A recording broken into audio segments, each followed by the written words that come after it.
In the name of the God of Abraham, who proclaims through grace resurrected justice. Amen. Amen. Please be seated.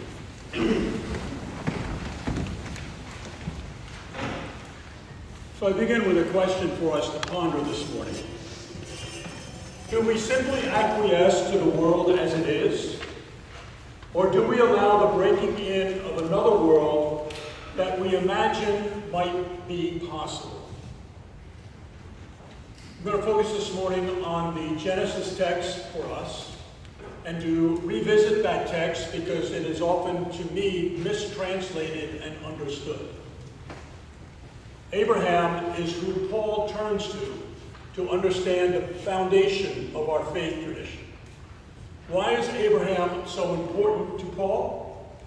Because Abraham breaks through over and over again, challenging a perception of God that the world has, and saying that is not the God that we should understand present among us, but challenging the God to be seen very differently.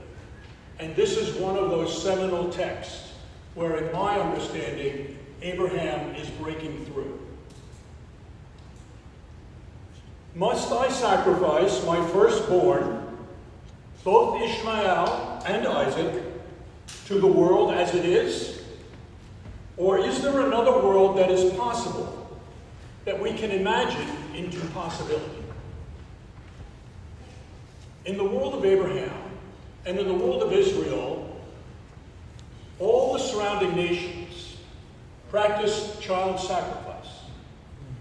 There are many texts in our Hebrew scriptures, whether we are looking in Deuteronomy, Isaiah, Ezekiel, Jeremiah, that allude to the fact that kings will sacrifice their sons in order to win victory.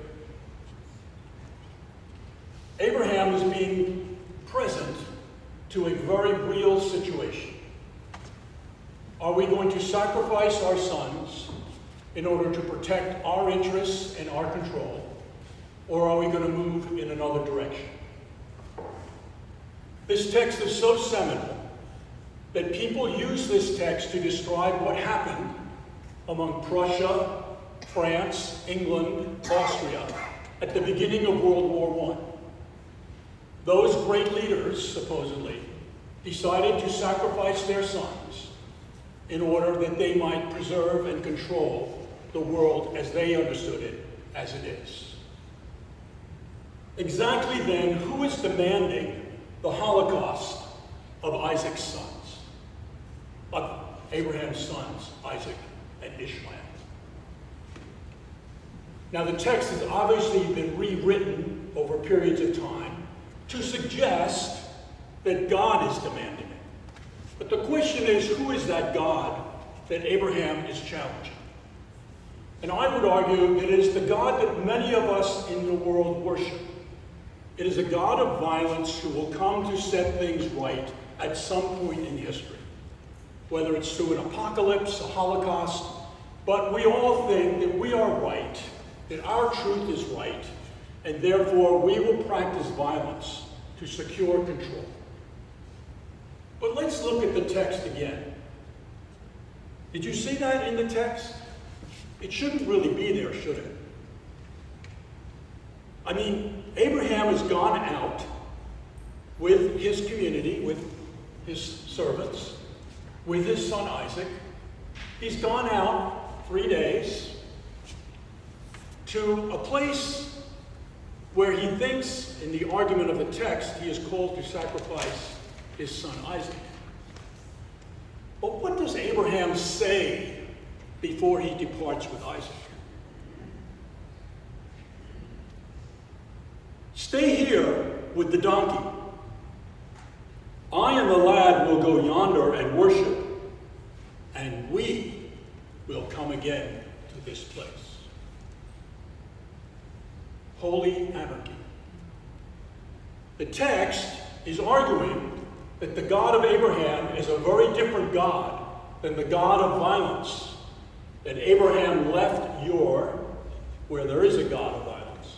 Abraham is arguing against Egypt where there is a God of violence.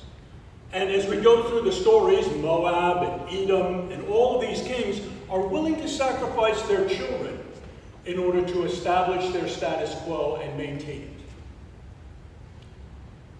it.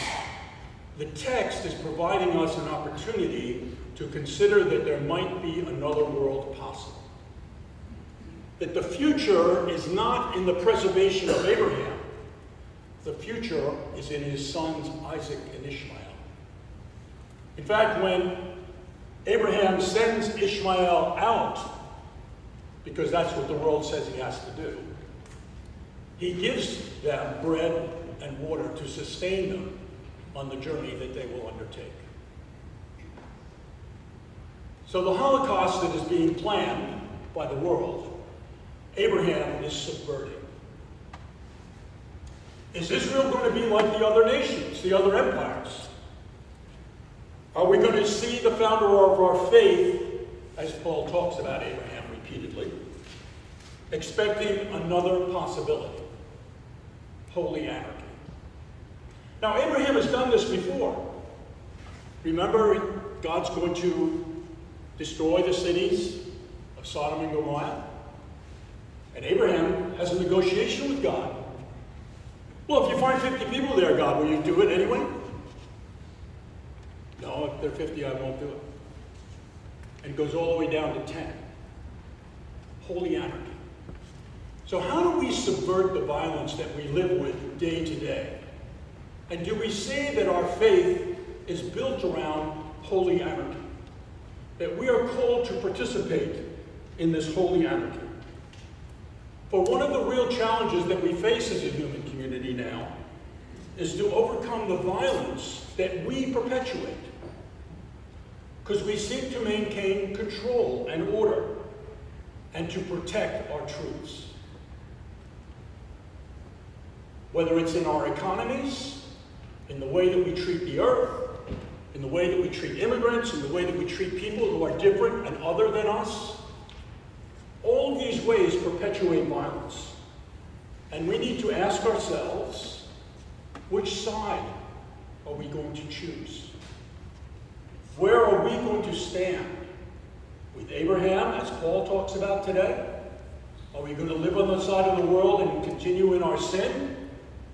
Or are we going to move to another side of the world, another possibility, to be related to the love of God, to the grace of God?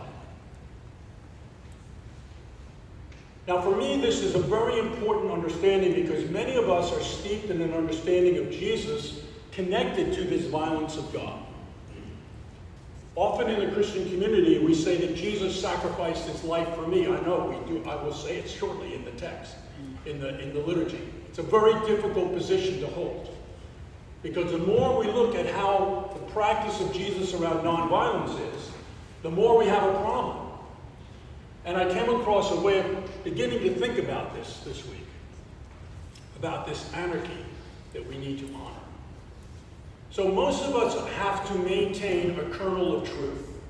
And certainly the church has worked on a kernel of truth. And the truth gets into a very static position. And the question that Holy Anarchy asks, can truth become a process rather than a fixed piece that stays forever the same? Or can we see truth as being a process in which we are moving forward to new understandings and new possibilities of being together?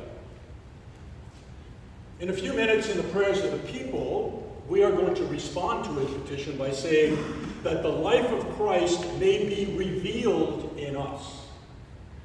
So it's not just about what we believe, it's about how we practice our lives. Will this nonviolent God that Abraham is arguing for, God will not do violence. I will not sacrifice my sons. That's not what God is asking. Will we stop that understanding of the violence and move to a place of nonviolence? Being willing to sacrifice and suffer for the other. To give some of our time in our life for the other. To be able to see ourselves connected to each other rather than this culture of individualism, of you are taught to be only a consumer. The only thing that matters is the market. And therefore we become consumers in this market to have our identity. There's another identity, another possible way of thinking that Abraham offers us to consider today. And that is holy anarchy. To resist the violence and to say, I stand with a God of love. You are a God of blessings. God, you need to care for people. And I want to participate in showing how that care is present in the world. I want to close with two statements that I think help describe what I am trying to get at this morning. The first is that we as a world, as the world that is, needs to pull back from the deadly front that we are on about violent destruction. We are on the verge of very violent destruction. Now that's been before the human community. We saw it in the wars that we fight, in the way that we perceive the world, and now of course we have the environmental issue about this place that we have found ourselves. And I would argue that this place that we have found ourselves is a result of the distorted images of God that we have in our community.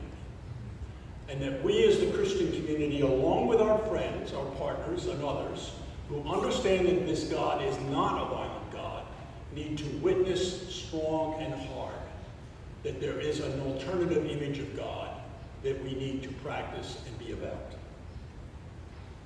Brene Brown puts it this way. Paul talks about Abraham's integrity over and over again as a place to go and find his faith. Integrity is choosing courage over comfort, choosing what's right over what's fun or easy or fast. Courage is practicing our values, not just professing them. So I invite us today in the prayers of the people when we say that our lives are to reveal the presence of Jesus in the world as we know it. We are talking about a very nonviolent, loving God. And we need to address the world to move in that direction with an image that we hold as who God is.